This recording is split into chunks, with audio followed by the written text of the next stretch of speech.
Good morning, everybody. Welcome to Custom Crate Engines. We happen to have one of our 408 Chryslers here on the dyno. We built some great Chryslers here also. We build all style engines. This one happens to start out with a forged rotating assembly. These are an early style block that we hand fit tie bar roller lifters, hydraulic roller lifters. We do a hydraulic roller cam. Again, that's what separates us from a lot of other engine builders. They want to run them flat tappet cam shafts. They're only going to wear out in a couple of months no matter what. You put a nice hydraulic roller cam in a motor, you got a good solid motor. A or P bolts throughout the whole engine, meaning the heads and the mains. We use all quality parts. Again, full forge, I hand file all the rings. Every engine can come fuel injected if you like. This happens to be a carburetor.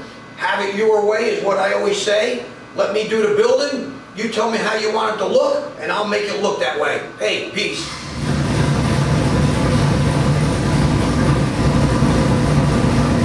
All right, beautiful.